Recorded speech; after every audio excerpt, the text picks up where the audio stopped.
Ariko mbere yuko mfungwa hari umuntu wari waje arambwira ngo njyewe nzagufungisha byanze bikunze. Mbifata nka blague. Arambwira ati njyewe byanze bikunze wowe uzafungwa, mbigira blague. Today nje kubaha ukuri kwifungwa ryanjye.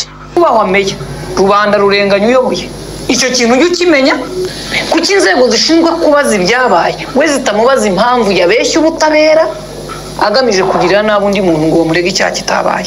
Impamvu mbivuga nuko na nyuma yuko mfunguwe uwo muntu yaragarutse n'ubundi araza arambwira ngo noneho wafunguwe na komanda, wafunguwe na polisi, nzaguteza crackdown cyangwa se bagashoka. Nge nagize amahirwe ntibanyogosha ariko bari no kunyogosha kandi nkunda umusatsi wanjye. Urumva ni ikibazo, nagize amahirwe bamfunga kuwa mbere, bogosha kuwa mbere mu gitondo, bamfungura kuwa gatandatu, bogosha bazongera kogosha kuwa mbere. Ariko nabyo yari ikindi gihombo. Gufungwa wigiramo ko ukwiye kwicisha bugufi, wigiramo ko hari abantu bafungwa bazirengana ndetse hari n'abantu bamaje guhara ubuzima. Nge ni ibintu bitatu nigiyemo. Kwicisha bugufi, hari abantu bafunzwe barengana ndetse hari n'abantu bahaze ubuzima bwabo. Reka mbere ku cyo gatatu cyo guhara ubuzima. Ibintu bihari ko kano kanya inzego z'ubutabera ziza zikagutora zikajya gufunga kuko umuntu yababwiye gutya, hanyuma bagasanga urengana bakakurekura, ariko wa wundi wakubesheye yaba ari urwanga gufitiye yaba ari ikiwe ari kwidegemza nta n'ikibazo afite, ntacyo yahombye mu buzima. Ati byagenze gute rero?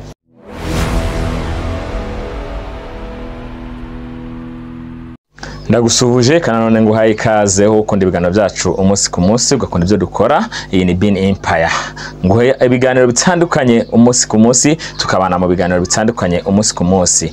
Today nje kubaha ukuri kwifungwa ryanjye. Nje kubaha ukuri ku bantu bakomeje kumbaza ngo ese bundi wari wafunzwe byagenze gute, wafunzwe uzira iki, wafunzwe bimeze gute? Ariko mbere yuko mbaho uko kuri banza unyumvire aka kana. Ariko barahari agafata icyemezo agatandukana n'umugabo, haba habaye iki? Nyakubahwa meya rubanda rurenganya uyoboye. Icyo kintu ujye ukimenya kuko inzego zishinzwe kubaza ibyabaye we zitamubaza impamvu yabeshye ubutabera agamije kugira nabi undi muntu ngo murege icyaha kitabaye. Amategeko yacu ntacyo abivugaho. Uyu munsi ndimo ndavuga abagabo b'imfura. Aho kaho niko nashaka kumwumva. Hari ikibazo kirimo nje kubabwira byagenze gute, ariko nje no kugira ngo tuganire ku kibazo kirimo cy'uburyo umuntu ashobora kuza akakubeshyera hanyuma bakagufunga hanyuma wakasigara yidegemza. Aho kantu Madame Mutesi Scovia avuze ukanyumvire neza, ni ibintu biharawe, ni ibintu bihari ko kano kanya inzego z'ubutabera ziza zikagutora zikajya gufunga kuko umuntu yababwiye gutya, hanyuma bagasanga urengana bakakurekura, ariko wa wundi wakubesheye yaba ari urwanga gufitiye yaba ari ikiwe ari kwidegemza nta n'ikibazo afite, ntacyo yahombye mu buzima. Ati byagenze gute rero? Hari tariki 18 nari ndi ku kazi mu busanzwe, mbona polisi iraje iza kuntora irambwira ati niwo korera hano, ndavuga ati ni jewe, hanyuma baza kundeba ku kazi baranjyana bajya kumfunga. Ngeze ku murenge bambwira ibyo nshinjwa, ariko mbona ibyo nshinjwa ntabyo nakoze cyangwa se nta nibihari. Ibyo ngibyo byarabaye bigeraho maramo iminsi 6 mfunze, ndabigeraho ndafungurwa njya hanze. Ariko mbere yuko mfungwa hari umuntu wari waje arambwira ngo njyewe nzagufungisha byanze bikunze. Mbifata nka blague. Arambwira ati njyewe byanze bikunze wowe uzafungwa, mbigira blague. Ndavuga ati ubutabera burahari, ntago uzaza kumfungisha nta bimenyetso ntaki. Ariko igihari we arafata agahamagara ubuyobozi akabubwira ati hari umuntu ukora ibi nibi. Ubuyobozi bwo ntibwita kumenya ngo si uwo muntu bafitanye inzangano cyangwa iki, baraza bakagutora ibindi mukabivugana urimo. Ikibazo mfite aho hagati aho rero, niba mubivuganye wowe ufunze mukabivugana wowe urimo, nibyo urafunze wowe uri muri gereza. hanyuma wowe baragufunze umunsi wa mbere wa kabiri wari ufite ibyo ukora cyangwa wari ufite n'umuryango utunze. Wa wundi wakureze we ari hanze ari kwidegemza, ntacyo ahomba, nta n'ikibazo, bakujyana kumara icyumweru bakakurekura, ntacyo bizatwara. Uri kumva? Hanyuma wowe byanze bikunze uzisanga warahombye kuko we n'icyo yaragamije. Bagufunga bakaguhezamo, bagufunga ntibaguhezemo. Ahubwo nkibaza ku cy'ubuyobozi mbere yo kuza kugufata utabanza gukora iperereza, ubanze umenye ngo bya bindi koko warabikoze, hanyuma babone kuza gutora nyine bafite ibihamya by'uko bya bindi wabikoze. Iki impamvu mbivuga nuko na nyuma y'uko mfunguwe uwo muntu yaragarutse n'ubundi araza arambwira ngo noneho wafunguwe na komanda, wafunguwe na polisi, nzaguteza crackdown cyangwa se bagashoka. N'inzego zishinzwe umutekano sinzi ikintu bashinzwe nyine, sinamenya ubwo rwego byo babita, ariko mu busanzwe abahari cyangwa ababazi babita crackdown cyangwa bagashoka, bagenda mu modoka za filime ngo nibo nzaguteza. Noneho nge nsigara nibaza niki nakoze kizatuma noneho wa muntu aguteza abo bantu. Ariko nabyo mbisigara naho ndavuga ngo noneho niba wa muntu koko yaranteje, polisi ikazi ikamfata ikanjyana, na babandi bazaza bamfate banjyane bankoresha ibyo bankoresha nge mpombe, ariko wasigare yidegemza. Gusa ndashimira inzego z'umutekano kuko byo nabonye bikomeye no byabaye seriye, ndaripotinga ndabivuga, mbivuga ko hari umuntu uri kuntera ubwoba, nsanga baranamuzi, hanyuma bambwira ko bagiye kumwiyama. Ariko nkaba mba mfite impungenge n'ubundi mu buzima busanzwe byo kwibaza ese kubera iki ibyo bintu bibaho. Ni ikibazo cyo kwibaza, umuntu kano kanya araza akubwira ati wanguriye agacupa, kamubwira ati rwose nta mafaranga mfite, hanyuma akakureba wehe ibyo ukora ibyo ubamo, we nta kintu ahomba, akaza akavuga ati uriya muntu ni urugero anyereza umusoro, ni urugero akorana n'ibisambo, ni urugero ariyiba, ni urugero agira gute, bagahita bagufunga. Kuko mugani polisi ntago bo bakuzi, ntago muziranye, ntago mujya imbibi, nta kintu mupfa cyadanye. Ariko ikibazo gihari, ntago nabo mbere yo kujya guta muri gereza handi womba babanza bagukoreho iperereza, babanza bamenye ngo uyu muntu ibi bibamuvugaho nibyo, dufite n'akamenyetso na kamwe, reka noneho tumufunge. Umuntu araza gutabaga ngo urakekwa hibi, akagufunga ukamara icyumweru, hanyuma akakurekura. Arakurekura ariko warahombye, wahombye umwanya wawe, wahombye igihe cyawe, wahombye imiryango yawe yababaye kuko warafunzwe cyangwa n'ibindi. Nge nagize amahirwe ntibanyogosha, ariko bari no kunyogosha kandi nkunda umusatsi wanjye. Urumva ni ikibazo, nagize amahirwe bamfunga ku wa mbere, bogosha ku wa mbere mu gitondo, bamfungura ku wa gatandatu, bogosha bazongera kogosha ku wa mbere. Ariko nabyo yari ikindi gihombo, kandi ngewe nta kintu nagirizwa cyangwa nta kimenyetso gihari cy'ibyo nagirizwa, ari urwangano cyangwa ari inzangano. Umuntu kano kanya ari kukwanga akakugirira urwango, hanyuma wakagufungisha bakagufunga. Ibyo bintu hano umuntu arajya kuvuga ngo ntago bikora gutyo, nta gutanga amakuru, ariko ayo makuru rimwe na rimwe nabanze akorerweho iperereza. Namara gukorwaho iperereza ribonetse, ya makuru amaje kugufata koko cyangwa gikoze bagufunga, uburane urekurwe wiregure, ariko hari ikintu bagufatiye. Naho kano kanya kuvuga ngo umuntu ngarakekwaho iki kintu nta kimenyetso na kimwe ufite ugahita ujya gufunga, harimo kurengana, kuko harimo abantu baraza banga abandi. Nkanjye kano kanya nshobora kuvuga ati rero nanjye nanze kanaka, reka nze mpamagara mvuga ati uyu muntu akora ibi ngibi, bakaza bakamufunga. Ngewe wasigaye ntacyo bambaza. Kugeza amaginga ya hari dufite ubutabera butareba kuri rwa ruhande rwa muntu watanze wabeshye umuntu. Ese niba ngewe ufunze ugasanga ndarengana, wa wundi wambeshye, wa wundi wavuze ngo nakoze iki ugasanga siki, wabazwa iki? niba we nta zindi nshingano zo kugira icyabazwa nk'umutangabana cyangwa umuntu wakureze, niba nta zindi nshingano zo kugira icyabazwa, ni igisobanuro cyiza ko buri muntu wese ashobora kukwanga akagenda avanga ati ngewe kanaka yakoze iki bigende gutya, bakagufunga yaba icyumweru 2 cyangwa ukwezi bakujyana mu nzererezi. Nkanjye nayo mfite igipapuro cy'inzererezi nk'uko mukibona hano.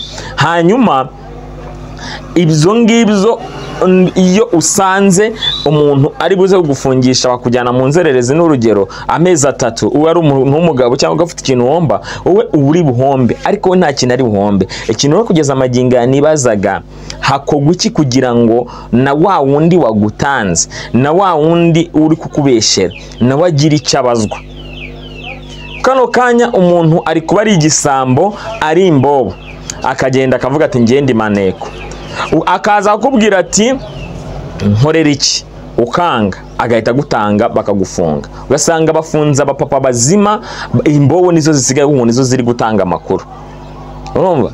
Nibyo buri munyarwanda akwiye kuba ijisho rya mugenzi we, cyangwa se buri muntu wese akwiye kuba ijisho rya mugenzi we, ariko bisigara ari ikibazo mu gihe umuntu yakubesheye. Rero kuri ubwo biba ibibazo bikanakomera. Njyewe mbivuze nk'umuntu byabayeho, nka story y'umuntu byabayeho, nk'umuntu wisanze, njyewe nisanga ndi mu butabera kandi ku kintu ntarinzi cyangwa se ntemera ko cyabaye, ariko nibyari ibyo. Ariko nk'uko inzego z'ubutabera zikubwira, zirakubwira nyine ngo ntago tukuzi, kandi nibyo ntago bakuzi. Ariko hakabayemo akantu ko gushishoza, hakabanza gushishoza kuko biri kuba nk'uko Scovia yabivuze. Scovia nka kuno abivuze hano, arabivuga ati ni hano umugore kano kanya no ku butabera bw'abagore n'abagabo bisigaye biba, umugore muratongana mu rugo akagukubita cyangwa akagira guto wajya kumurega bakagufunga ngo abagabo nibo banyamakosa. Urumva? Icyo ni ikibazo kano kanya. Nta cyangwa se hari n'ibindi bintu ushobora kujyana n'umuntu usanzwe cyangwa na mudugudu umuturanye, nibyo atanga amakuru nk'umuyobozi w'umudugudu cyangwa n'abandi, ariko mwagirana ikibazo agahita ajya kugutanga mbere yuko bashaka ibimenyetso bagahita bagufunga. Nta gufunga ni kimwe n'uwo muntu kure avuga ati se umuntu ikintu tumwagiriza yacika, yagira utereka tumukoreho iperereza. Hari ibintu bikorwa iperereza, hari n'icyaha umuntu ashaka gukeka akabatereka tubaze tugufunze mbere yuko icyo cyaha tukigukekaho. Urumva? Mbere yuko dukora iperereza ubufunze, ariko hari n'ibyaha ukekaho umuntu akaba atari ngombwa kumufunga, kuko buriya umuntu urimo imbere yahariye aba afite ibibazo. Gusa by the way, nyuma y'aho ngaho reka twiterere story y'ibyo nabonye hariya rero muri gereza. Reka twisekere, nabanzaga kuvuga kwisekere hariya muri gereza. Reka dukomeze mbaha story rero, kadukomeze mbaha story za hariya mindani. Hariya imbere nyine gufungwa n'ibibi, ariko binigisha ibintu byinshi. Gufungwa wigiramo ko ukwiye kwicisha bugufi, wigiramo ko hari abantu bafungwa bazirengana, ndetse hari n'abantu bamaje guhara ubuzima. Nge ni ibintu bitatu nigiyemo: kwicisha bugufi, hari abantu bafunzwe barengana, ndetse hari n'abantu bahaze ubuzima bwabo. Reka mbere ku cya gatatu cyo guhara ubuzima. Umuntu mu bamufunganwe ari kuvuga ngo nge niba nkatira imyaka 5 bazabangiriye impuhwe, bazabangiriye neza, nzashima Imana. Mu gihe wowe bagufunze iminsi 2-3 uri kuvuga ati Mana wamfashije ngata, ariko ndakuvuga ati nge niba 5 bazabangiriye impuhwe. Uwo muntu we mu mutwe yamaje kwakira gufungwa, yamaje kwiyakira, yamaje kwakira ku munyabyaha, ndetse binasobanuye ko ibyaha aregwa abyemera cyangwa yanabikoze koko. Noneho ku cya kabiri cyo gufungirwa ubusa, hariya harimo abantu benshi nanjye nihereyeho bafungirwa ubusa kandi bagafungirwa ibintu batakoze. Bakaba barimo hariya niho ubibonera ko buri muntu wese ufunze atari umunyabyaha. Hariya niho ubibonera mukabona abagabo bazira ubusa, harimo abantu nyine kubera ko gusobanura ukuri bigoye, kubera ko bashinjwe nkanjye, kubera ko habaye iki nyine abikarangira afunzwe, cyangwa hari nabo bakatira ariko ugasanga babakatiye bazira ubusa kubera ko mu rukiko hakora ibimenyetso, ntago hakora umunwa cyangwa se kuvuga gusa. Hanyuma icya gatatu nyine ari cyo nabanje cya mbere kindi nugiye mu kwicisha bugufi. Hariya niho hantu ubona ko amafaranga yose wagira, ubuzima bwose wagira, icyubahiro cyose wagira, utegetswe kuba nk'abandi bantu. niho hantu bagufungana n'imbobo, bagufungana n'abo bantu nakubwiye bebe babaye ibyihebe, bagufungana n'umuntu wishe umuntu, bagufungana n'umuntu wasambanyije umwana, bagufungana n'igisambo, bagufungana nande bose bakabagufungana, mugafunganwa kandi mwese mugahita muresha, mwese mugahita mu imfungwa, mukaba abanyororo cyangwa se mukaba muri abantu bamwe, mukaba abafasi nk'uko bivugwa, abafasi, mukaba abafasi muri gereza. Hanyuma mwese mukajya kuri flat nk'abandi, ukarebanamo na mugenzi wawe uwabize icyo utakibize, mwese murarebanamo. Hariya muri gereza niko bikora kandi niko abantu bose bakora. Hano namenyeye ko iyo wanze ikintu cyangwa se wivumbuye ubukutse, iyo bari kugusubiza ku murongo baba bari kugukwikira. Hariya niho namenyeye ko habaho flat itari televiziyo, ukareba igikuta kandi atari televiziyo. Bakakubwira ngo jya kuri flat, jya kureba flat, jya kureba amashusho mu gikuta kidafite televiziyo. Hariya niho namenye ko imfungwa cyangwa abantu bitwa abafasi.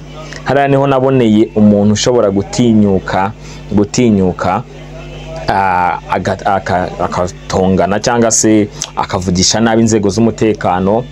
Hariya niho naboneye ko habaho abapolisi beza, hakabaho n'abapolisi babi, kubera ko bivanyeho akazi bakora nabo n'abantu nyine nabo nge nagiye nyine nzi ko bose ashobora kuba ari babi cyangwa bose ari beza, ariko namenye ko harimo abantu beza n'ababi, harimo abashobora gutanga ubufasha n'abatabutanga. Hariya niho naboneye ko ubuzima bwose bushobora guhinduka. Hariya niho naboneye ko ibintu byose bishobora guhinduka, uko twese twigira, abantu bose bigira, uko abantu bose bigira uri hano hanze. Niho naboneye ko amafaranga ushobora kuyagira ukagura indazi ya senkisa mu gihugu yaguraga desi. Niho naboneye ko hari ari mahanga kandi ari mu gihugu mindani. Niho naboneye ko umuntu wawe ushobora gufungwa icyumweru, 2 ukwezi, ntibemere kaza kugusura kandi ntaze.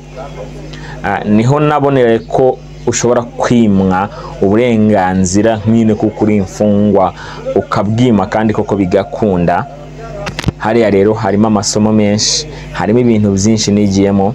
Umuntu utarageraho ntikifurize mugenzi wawe ko yajyayo, ntukigere wifuza mugenzi wawe ko yagera hariya hantu, ntukizigere n'umunsi n'umwe wumva hari umuntu ukwiye kuhajya kuko ubishaka kajyayo, kandi ntuzigere utekereza n'umunsi n'umwe gushaka ko ushyira umuntu muri gereza bikuvuyeho.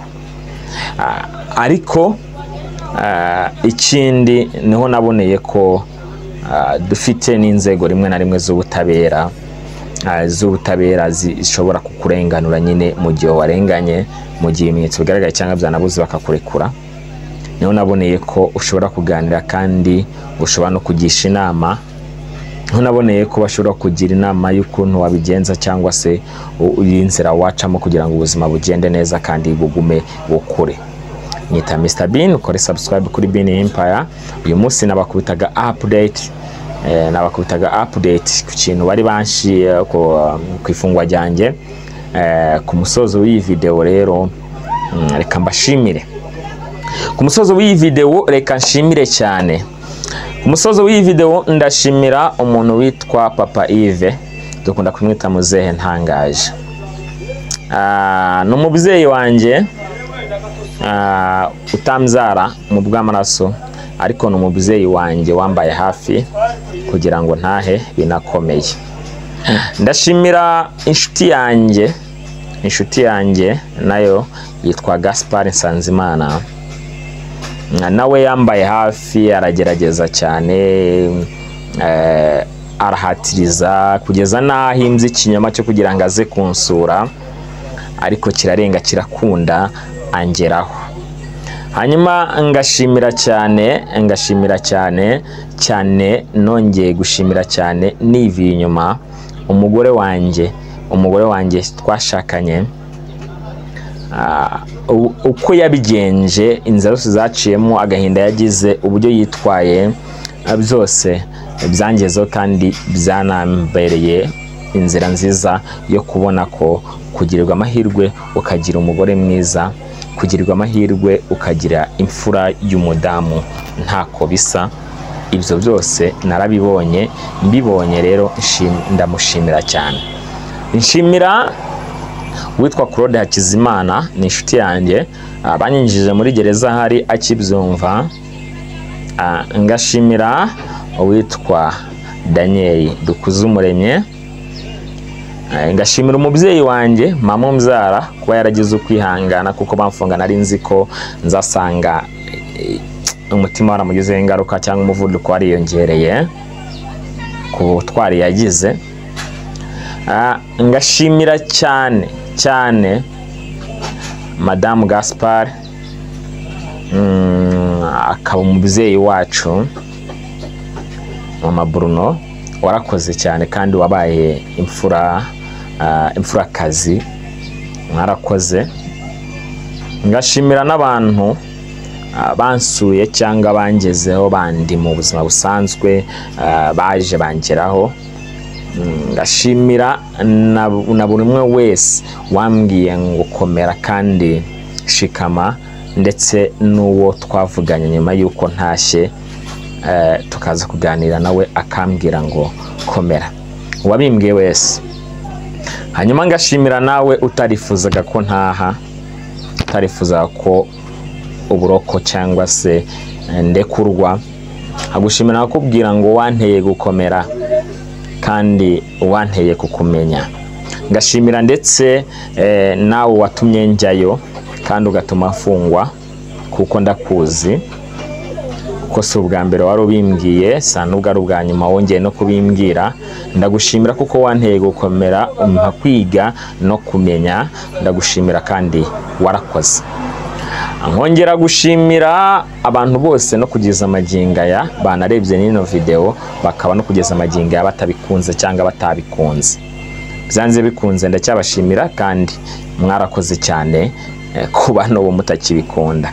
Niba bikugaburira bikaba hari ikintu bikungura kuba kutankunda kwawe, ukaba ukiri kunguka no kugeza amaginga ya, nagushishikariza gushishikara kuguma kubikora, kuko inyungu urayifite nyinshi. Niba bigutungiye umuryango rwose ugume ubikora, ariko niba bitagutungiye umuryango nyaboneka reka tubane amahoro kandi tugume tubane. Kunyanga kwawe niba bitagutungiye umuryango reka tubane amahoro. Uri guhomba, uri mu nzira mbi, kandi buriya urucira mu kasiko rugahitana mama wawe, sinjye wabivuze. Hanyuma ubuzima rero burakomeza. Nashimira n'inshuti zanjye nahuriye nazo hariya, abo twahuriye mu buzima busanzwe. Hari abampaye ikijyamo muri 40. Nshimira Peter, ngashimira Claude na mugenzi we bari kumwe, ngashimira n'abandi bose nasanzemo. Ngashimira Rukundo, twabanye wowe ubuzima bukoreza amezi 6 baguhaye ni makeya, uzataha kandi ubuzima buzakomeza.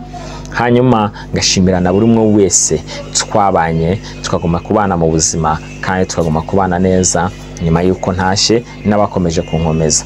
Imana ibaho umugisha. Nita Mr Bean, tubana kuri Bean Empire ndetse n'Umusozo TV, tukabana mu biganiro bitandukanye. Iyi yari Bean Empire, kandi subscribe tugume tubane. Nita umwana w'umushi bikunda kandi ubyemera. Nita Prince Winaha, tubana mu biganiro bitandukanye. Uyu munsi nagarutse rero ngo tugume tubane, ari maze igihe kinini mwibaza ngo byagenze gute, niki cyabaye, habaye iki. Uyu munsi nagarutse rero ngo bigusobanurire. Ndagushimiye rero, warakoze cyane.